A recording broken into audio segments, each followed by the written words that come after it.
Bonjour à tous, leur pandémie est destinée à un échec et voici pourquoi. Tout au long de l'histoire de l'humanité, il y a eu des tentatives comme ça pour unir tous les peuples de la Terre, pour posséder la Terre au complet, et ça a toujours échoué. Bon, quand tu as un plan de domination mondiale, il faut que tu partes avec un mensonge, il faut que tu contrôles l'information via les médias, et il y a une grosse partie du travail qui est fait tout de suite comme ça en partant. Et ceci me recule 20 ans en arrière à un projet qui s'appelait Projet pour le nouveau siècle américain, dans les années 2000. On sait maintenant que ce projet-là a échoué et voici pourquoi. C'est donc un projet qui a été créé en 1997, on se souvient des attentats de 2001, les deux tours, et ce projet-là, on n'en parle plus depuis 2006. Évidemment, cet ancien projet-là est documenté, on en parle sur Wikipédia. Voici un article en français de Wikipédia. Bon, une courte présentation de ce projet-là. Donc, ça a fonctionné de 1997 à 2006. Il s'agissait en résumé de promouvoir le leadership mondial des Américains, donc un plan de domination mondiale. L'objectif était très simple, il s'agissait de prolonger au 21e siècle le leadership mondial des États-Unis acquis depuis la Seconde Guerre mondiale, dans tous les domaines. Dans le paragraphe proposition, alors l'essence de la pensée affirmait que l'Amérique incarnait une force, une puissance de bien dans le monde. Il y a un rapport qui s'appelle Reconstruire les défenses de l'Amérique qui existe. Alors, dans cet esprit, diverses propositions ont été présentées. Maintenir une supériorité nucléaire, augmenter la quantité de personnel militaire, repositionner les bases américaines, modernisation des équipements militaires de façon sélective, développer et déployer des défenses antimissiles, assurer la supériorité des forces conventionnelles à long terme, augmenter le budget de la défense à la hauteur de 3,8% du produit intérieur brut.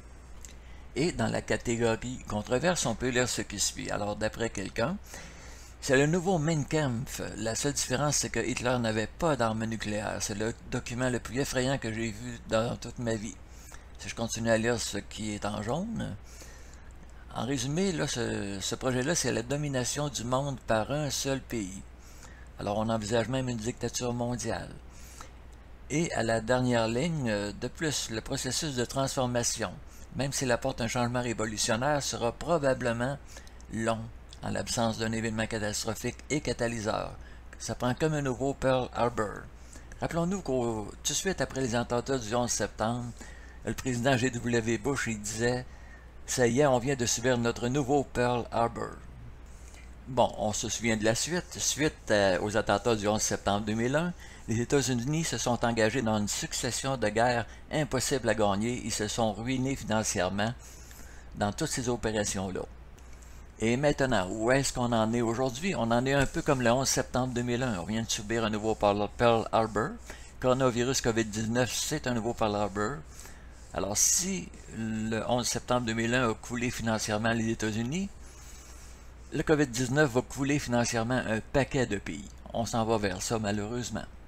Pendant ce temps-là, ils nous disent encore « ça va bien aller », mais je ne les crois plus. Je ne sais pas qu'est-ce qu'ils ont en tête, mais ils sont voués à l'échec, et voici pourquoi. Ils ne contrôlent plus l'information. Alors, la bataille de l'information, le gouvernement l'a perdu. Voici un vieil article, publié le 5 avril 2020. Pandémie de fausses nouvelles. Alors, tous ceux qui travaillent pour donner l'autre côté de la médaille, c'est-à-dire la version non gouvernementale, ils disent qu'on publie des fausses nouvelles. Mais ça intéresse de plus en plus de monde, c'est ça qui est intéressant. Alors, si je lis ce qui est en jaune, il y a une petite armée de théoriciens du complot. Et oui, la petite armée, elle augmente à chaque jour. Il y a toujours des nouveaux youtubeurs, des nouveaux blogueurs qui ne disent pas comme le gouvernement.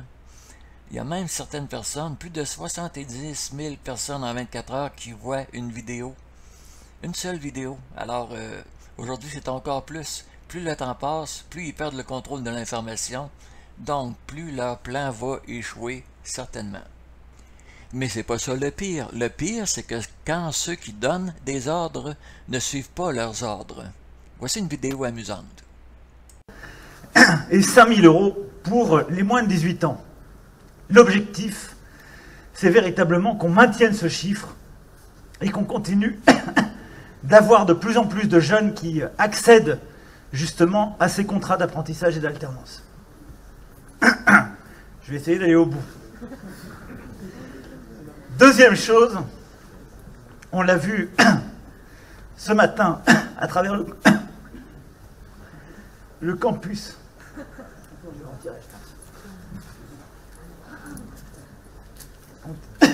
On tient les distances, mais je pense m'étouffer avec ça. Donnez-moi un masque peut-être plus léger. Je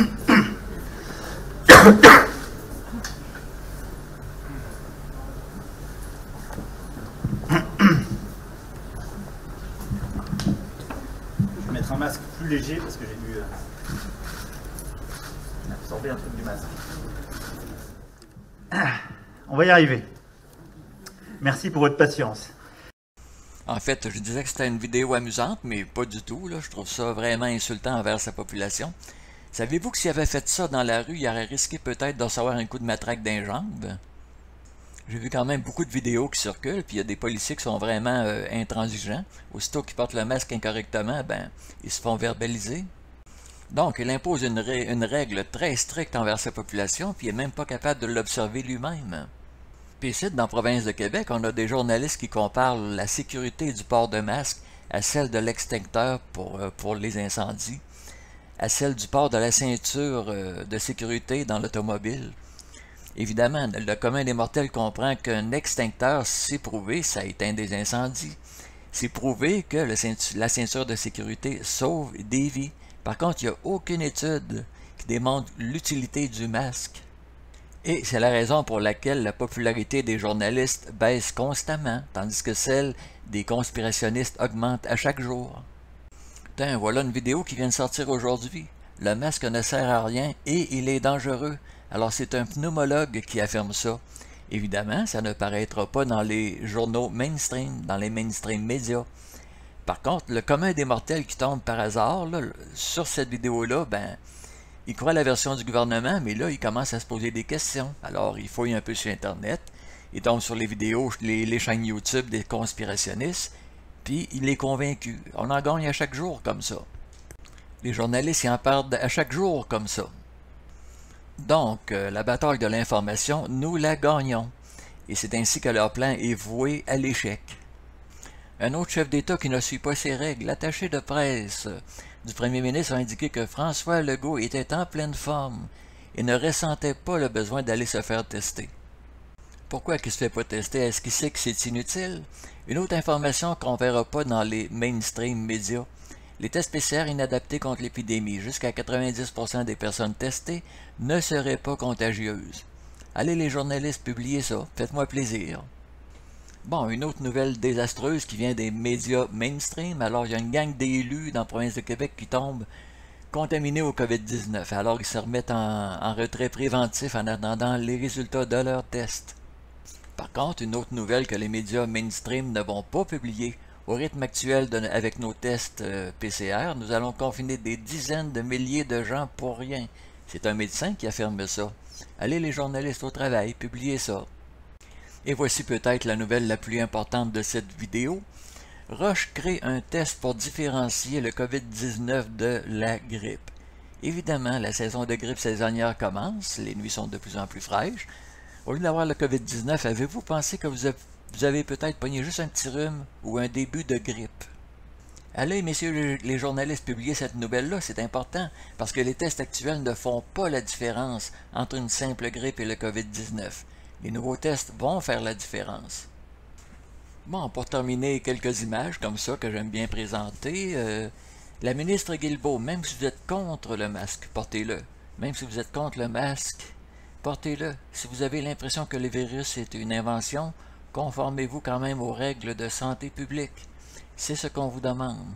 Vous avez le droit de penser et de dire ce que vous voulez, mais respectez les consignes. L'autre image, l'image de droite, le premier ministre Legault lance un message aux anti-masques et aux conspirationnistes.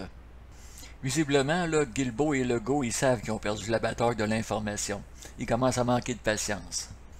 Bon, une autre nouvelle, ça vient de paraître il y a quelques minutes, je pense bien. Alors, Michel Morin, un journaliste connu dans la province de Québec, Suède, le pays a désormais le plus bas taux d'infection des pays scandinaves.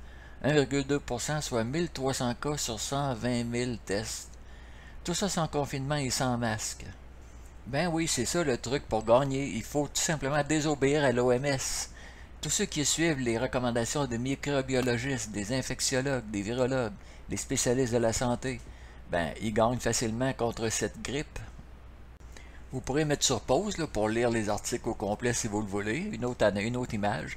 Les professionnels de la santé stoppent à toutes les mesures folles et disproportionnées. Ça, c'est une nouvelle qui date du 8 mai. Il n'y a aucun bénéfice à porter un masque, affirme une nouvelle étude à ce sujet. Une image qui aurait été photographiée dans un cabinet de dentiste en quelque part.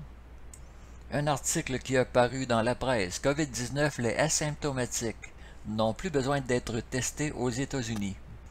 Pendant ce temps-là, ici dans la province de Québec, on continue à tester comme des malades. Une autre image que j'ai prise en quelque part. L'OMS travaille avec l'UNESCO sur la formation des journalistes pour contrôler l'information. Une autre image que j'ai déjà prise en quelque part, 2020, la pandémie souhaitée qui n'a pas fonctionné. Un article intéressant. Ici, on a l'opinion d'un médecin, alors il faut qu'on soit en contact avec toutes sortes de microbes et de virus. C'est ça qui nous fait un système immunitaire fort. Bon voilà, c'est tout pour cette vidéo. Donc, nous les conspirationnistes, nous prenons le contrôle de l'information peu à peu.